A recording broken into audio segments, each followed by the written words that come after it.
Tanjung Burung di 2 ya, Popole.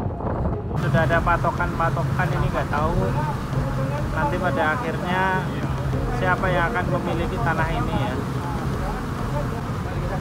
Ini kita lihat tuh ada patok-patok. Patoknya bukan di darat ya teman-teman, tapi patoknya di laut. Karena itu ada bambu segala gitu. Oh, jadi karena ada proyek ini mengganggu ekosistem laut sehingga ikan-ikan pada. Dari sini kelihatan bahwa pengembang ini sudah mengendalikan aparat. Ini yang bajingan nggak tahu siapa, aparat atau pengembang. Bara yang tidak henti-hentinya menyuarakan kebenaran, luar biasa. Dan satu lagi pengacara senior kita yang banyak membantu orang-orang tertindas seperti saya ketika dikena Izin buang anak. Bang Samsir Jalil SH, MH, Masya Allah luar biasa. Dengan para YouTuber pejuang, kita ada di Desa Kohot ya. Kecamatannya apa nih? Kecamatan Baku Haji. Baku Haji di Kabupaten Tangerang yang menjadi bagian dari apa namanya lokasi PIK Pantai Indah Kapuk 2. Tempo hari teman kita Muhammad Saididu mengambil gambar di sini nih, yang udah diuruk sebagian, bentar rumahnya masih ada, Anda bisa bayangkan nanti teman-teman bisa ambil gambar. Bagaimana sejumlah persoalan belum selesai. 2-3 hari lalu beredar video pendek 1 menit 30 detik. Ada kepala desa, ada seorang laki-laki juga yang mengatakan bahwa tanahnya masih punya dia, gitu kan ya. Tapi tiba-tiba berubah balik nama dan sebagainya. Nah, kita mulai dari Pak Jenderal dulu, guys. Gimana Pak Jenderal nih? Kita nih ngapain? Kenapa kita mesti kesini? Perlunya apa? Ada yang ngongkosin apa enggak? Satu orang dapat berapa duit? Monggo silakan. Assalamualaikum warahmatullahi wabarakatuh. Waalaikumsalam warahmatullahi Salam sejahtera buat kita semua. Amin. Om Edi, Pak Marwan, Pak Ramzin, Pak Mursalin, ini ada Pak Yakob dan teman-teman wartawan sekalian. Kami datang kemari karena kepedulian kami melihat ada saudara-saudara kami di sini yang dijolimin oleh pengembang bajingan dan pemerintah biasa. Biadab. Allahu Akbar. Oke, terus. Jadi nggak ada yang memerintahkan kami kemari dan nggak ada yang membayarin kami kemari. Kecuali hati nurani kita. Kecuali hati nurani yang tergelitik, terusik. Seperti yang juga beberapa hari yang lalu sudah disampaikan oleh Pak Saididu, termasuk saya juga pernah dimintain komentar. Ada penggusuran. Jadi nafsirkan penggusuran itu yang utuh. Ada memang yang diambil ini lahan ini rumah tinggal, ada kebun, ada sawah, ada tambak. Mereka dibeli paksa. Ada yang melaporkan kepada kami di sini. Memang mereka selalu ngomong, enggak, kalau kita enggak paksa. Mau jual Tapi telur, enggak jual, mau jual boleh. Tapi dia katakan harus dijual kepada pengembang yang ada di perusahaan sini. Tidak boleh kepada orang lain. Pihak lain nggak boleh. Pihak lain. Agung Sedayu Group. Ya itu sama juga kan. Dan yang lebih konyol, kalau saya katakan lebih biadab. Tahun 2007 pemerintah membebaskan lahan di sini untuk pembangunan PLTU. Harganya di Lontar itu antara 150 sampai 200 ribu. 2007. 17 tahun kemudian pada tahun 2024 ini kok jadi ditawar 50 ribu. Ya kalau dulu dolar mungkin 1000, sekarang ini dolar jadi 100 masih mungkin. Ini dulu dolar 2000, sekarang sudah 16.000. Harusnya logikanya naik kan. Betul. Nah, itu kan aneh dan ajaib gitu kan. Makanya kami datang kemari. Dan banyak sekali penindasan yang kemarin sudah disampaikan oleh Pak Saididu dan sudah disampaikan kepada penyidik di Polres Tangerang. Karena setelah Pak Saididu selesai dipanggil, kita ketemu sambil cerita seperti itu. Dan ada yang lucu lagi, saya barusan dapat informasi, ada namanya Buli. Buli siapa itu? Oman Bule. Oman Buli. Habis ketemu Said Didu, dia dipanggil polisi. Dan Masih berjalan proses. dimintain keterangan atau di BAP. BAP. Ketemu orang, ada larangan apa? Dan kalaupun dia mau ngomong apa saja, kenapa rupanya? Asal yang diomongkan fakta, bukan fitnah. Iya. Dari sini kelihatan bahwa pengembang ini sudah mengendalikan aparat. Oh.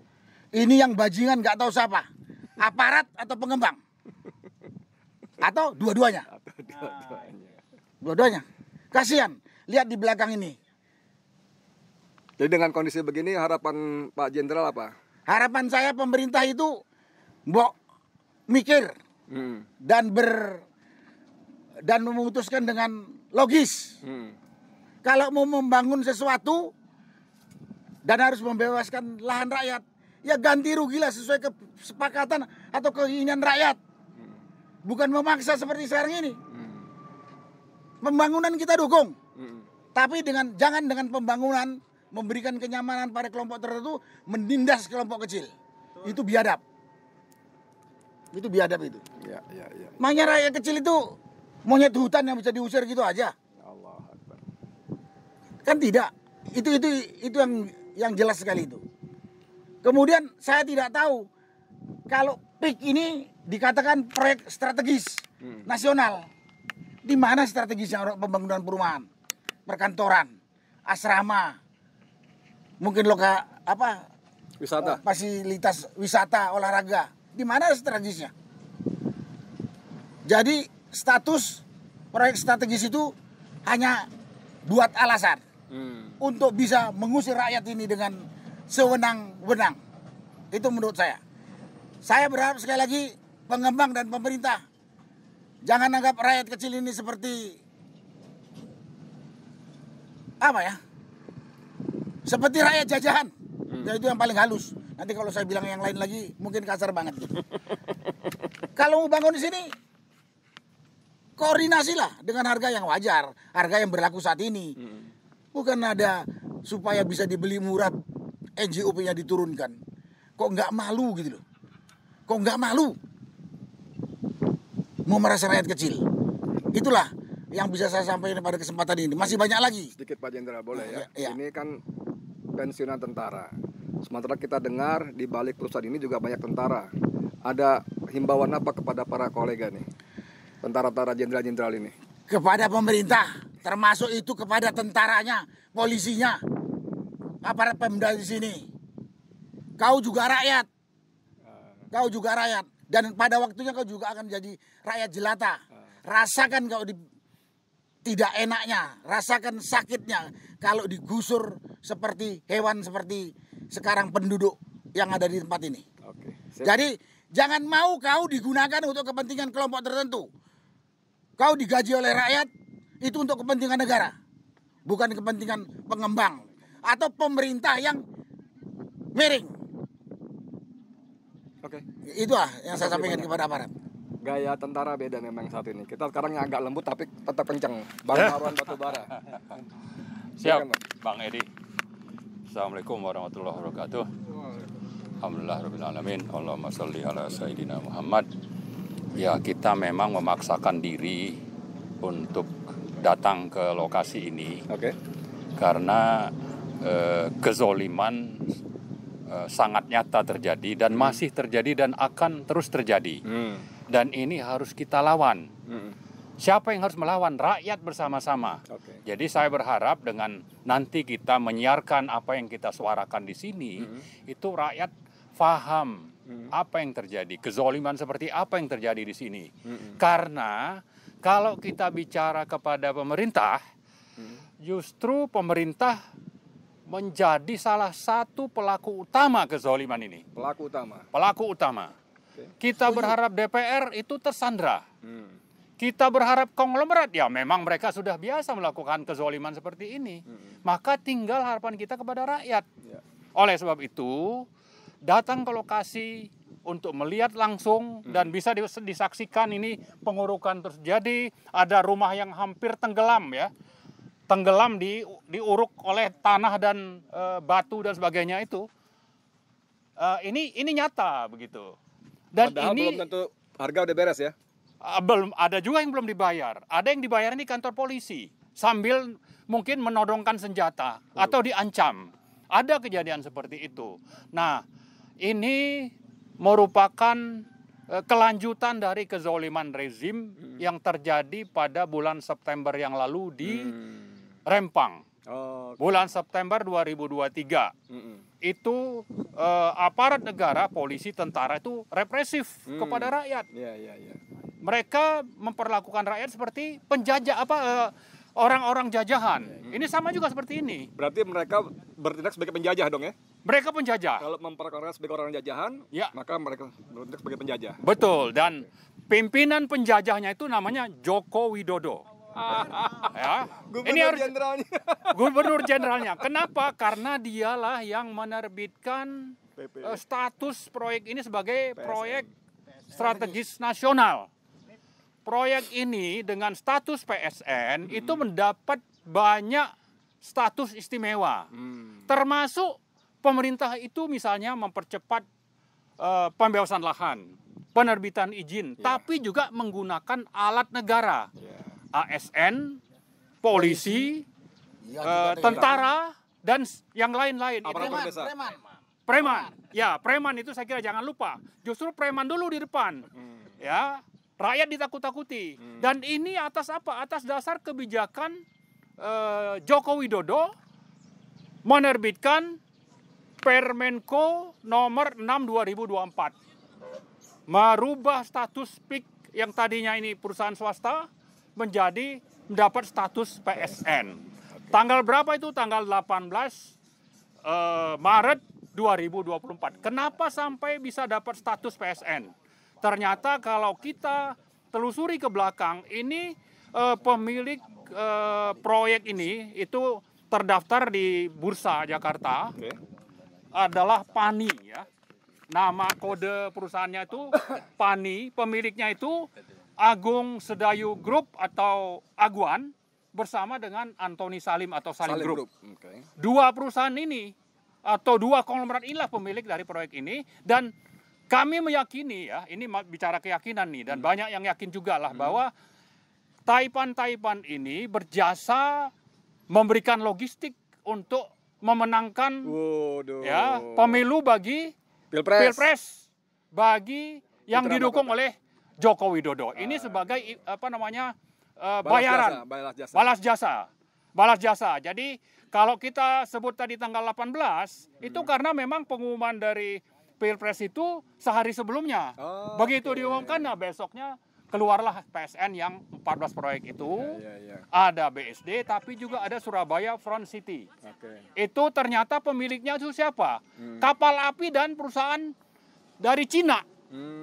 Pemilik dari proyek yang ada di Surabaya. Bagaimana mungkin perusahaan asing dapat status PSN, Bang? Betul, itu dia. Jadi saya sebutkan tadi, ini ada di PP nomor 42 tahun 2021. Di sana disebutkan tentang fasilitas atau kenikmatan yang diperoleh oleh perusahaan yang mendapat status PSN. Bisa dilihat di situ, dan itu adalah kebijakan pemerintah. Yang kalau kita bandingkan ya, rakyat itu menderita.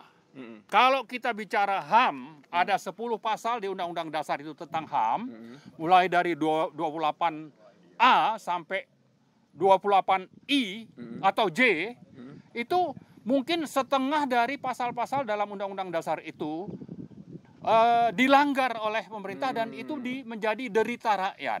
Ya, sementara konglomerat ini justru sebaliknya mendapat kenikmatan. Jadi gini, ternyata Jokowi bukan cuma melanggar undang-undang biasa, tapi konstitusi ya. Konstitusi jelas.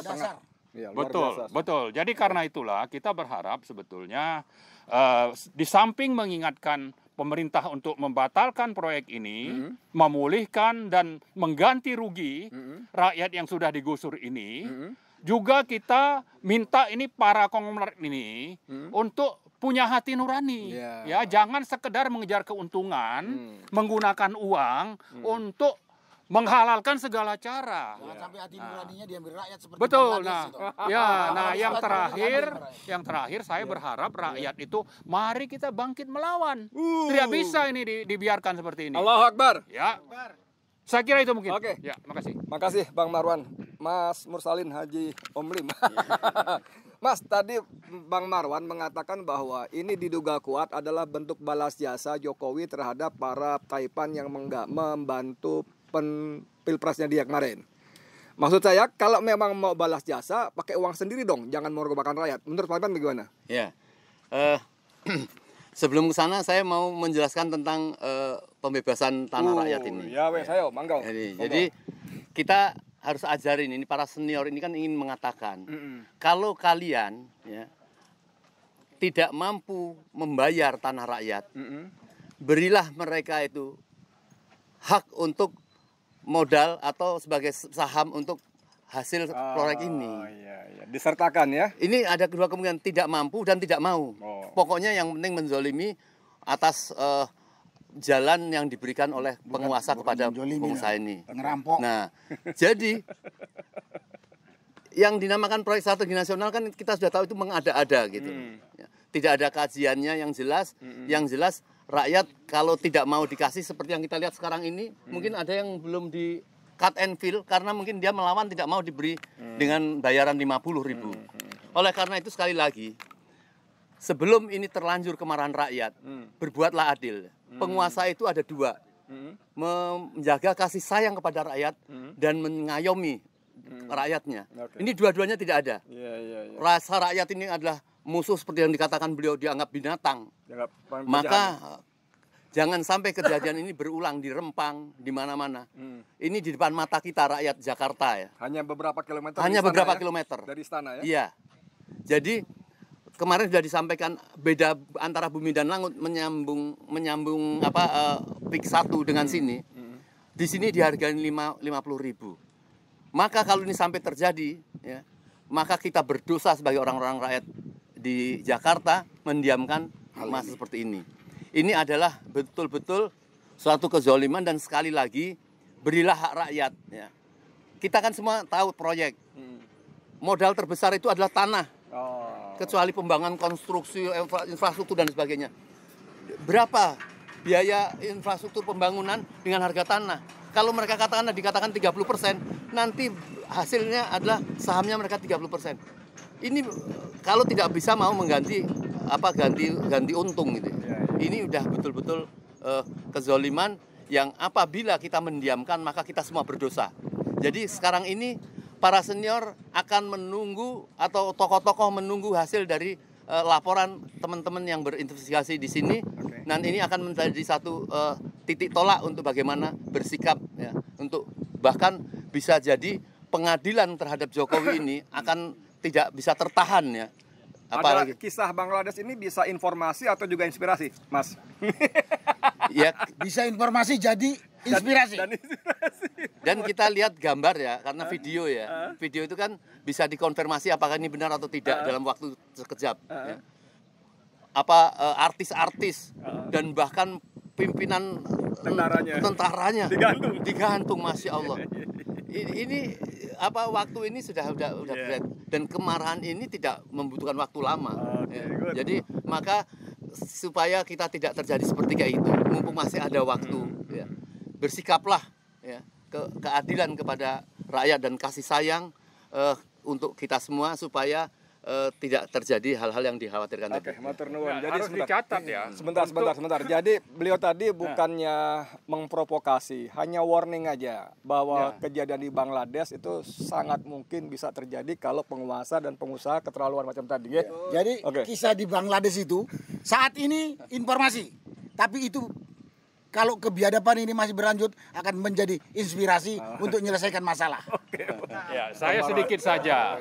Saya tergelitik dengan pernyataan Om Lim tentang supaya pejabat-pejabat itu sadar atau konglomerat itu sadar. Tapi karena kejahatannya sudah makan korban, maka tidak sekedar sadar, tapi harus ditangkap dan diadili. Pelanggarannya sudah nyata gitu. Ini harus kita ingatkan kepada rezim ini dan siapa yang nanti akan memerintah ke depan, terutama Prabowo, ini kita harap dia menegakkan hukum. Para pelaku pelanggar hukum, konstitusi, zolim kepada rakyat itu harus ditangkap dan diadili. Ya. Sekarang kita pindah ke Bang Samsir, pengacara senior. Bang, ini kan dibayar 50.000 per meter.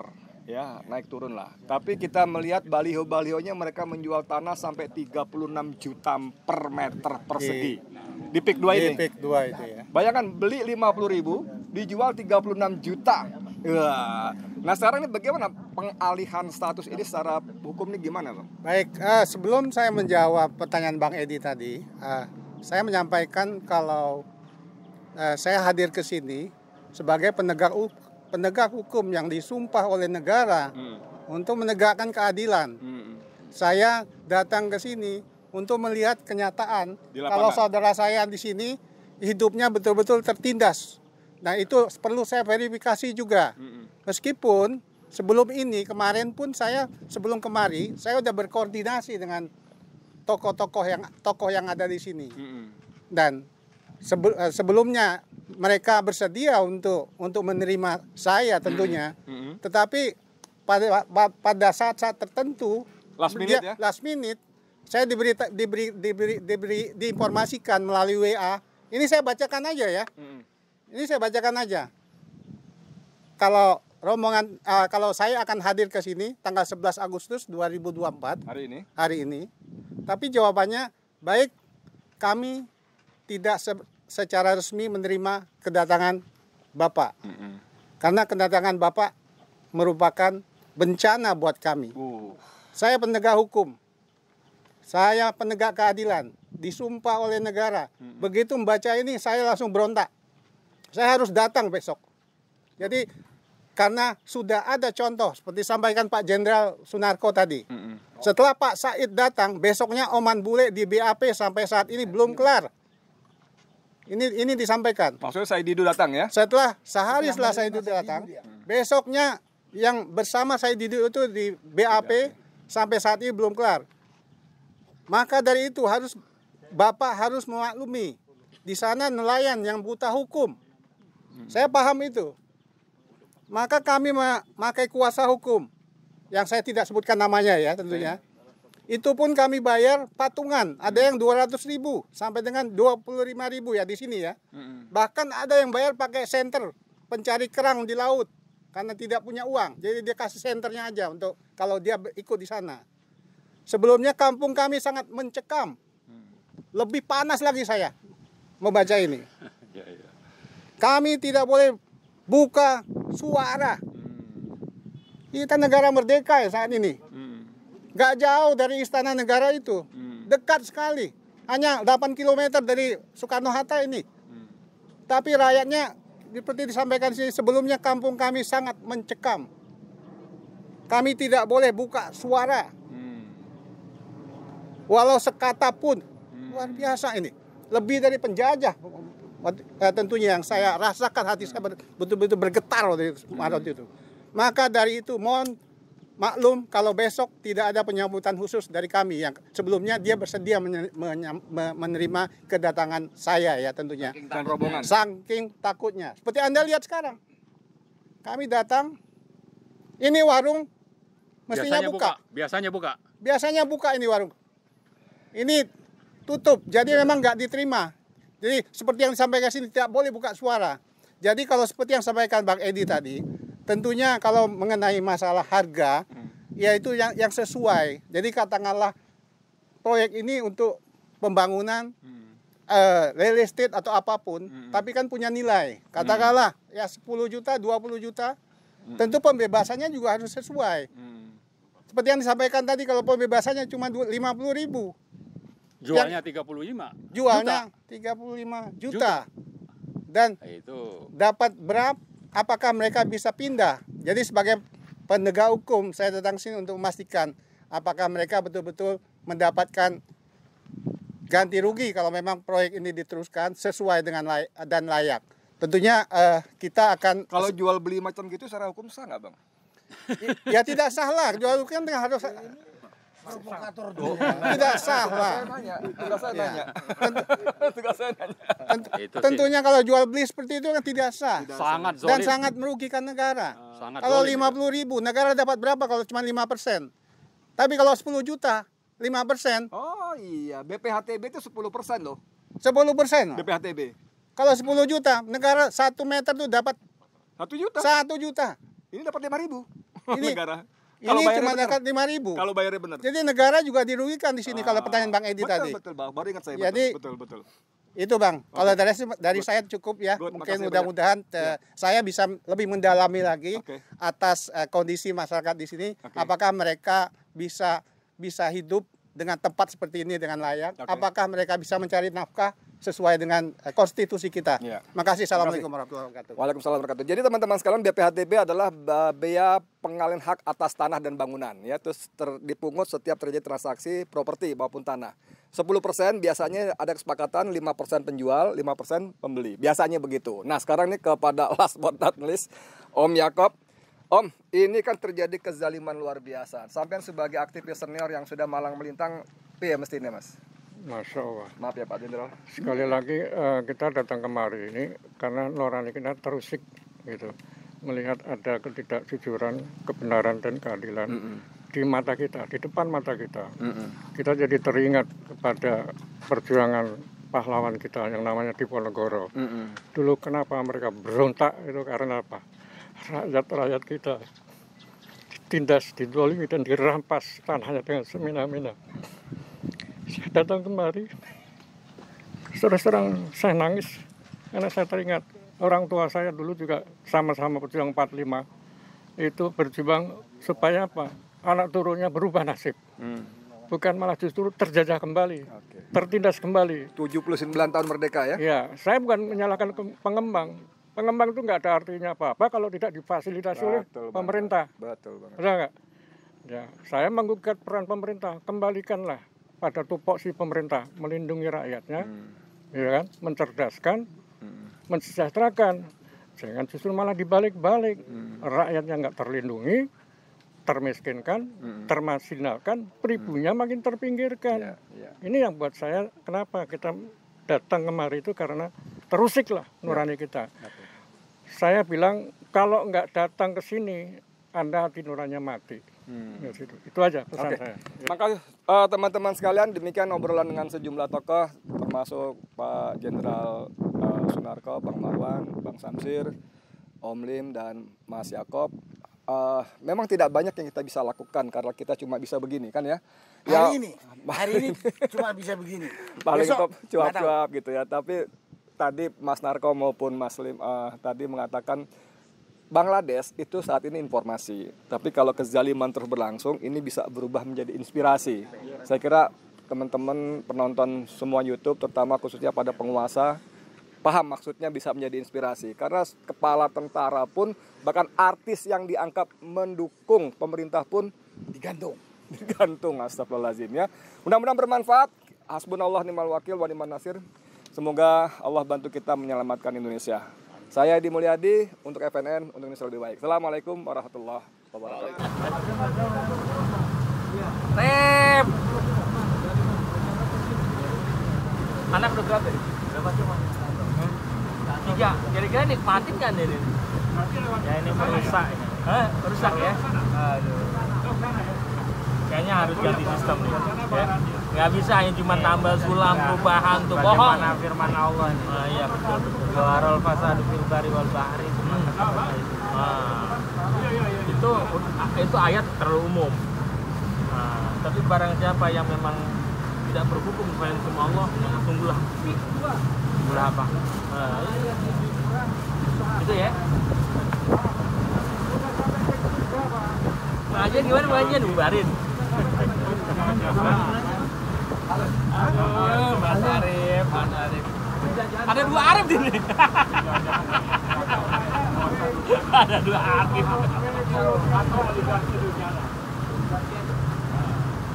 Karena ini jelas. Penjajahan itu penindasan baru. Ini adalah calon diuruk ya teman-teman. Dan sudah ada patokan ini nggak tahu nanti pada akhirnya siapa yang akan memiliki tanah ini ya.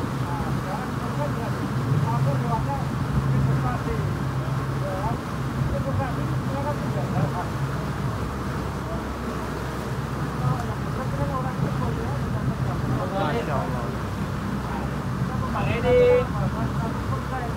Masih ingat Pak jalannya Pak? 3, 4,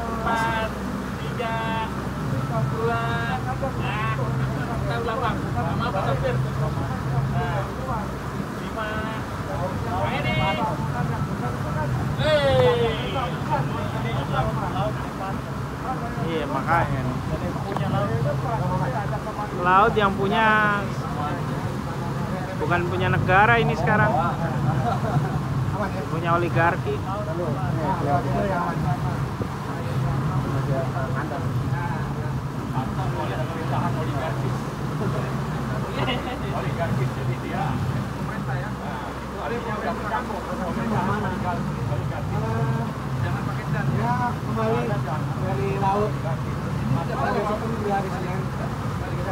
Ini kita lihat tuh ada patok-patok. Patoknya bukan di darat ya teman-teman, tapi patoknya di laut.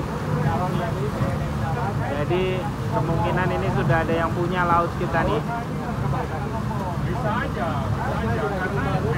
Nanti diuruk, setelah diuruk jadi deh.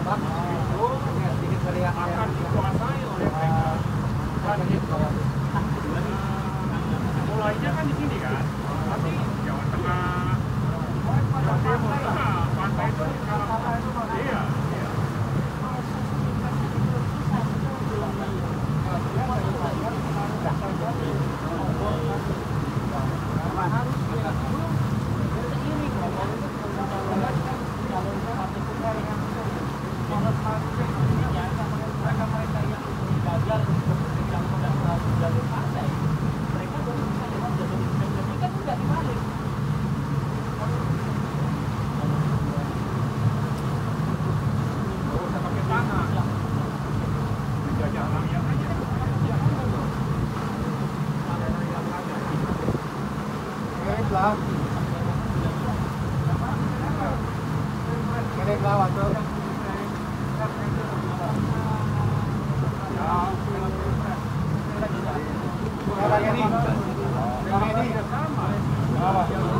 Oh, ribbon. Oh iya, ya. Gampang Pak, aman.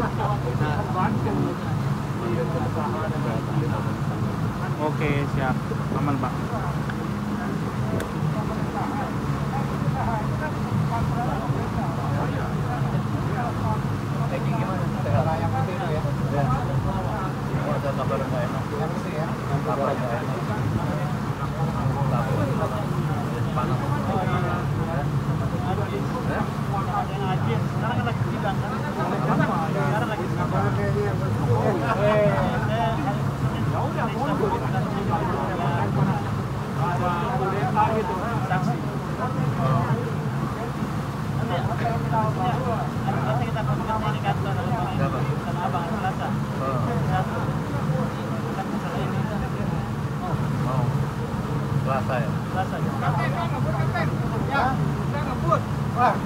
Kita slow aja.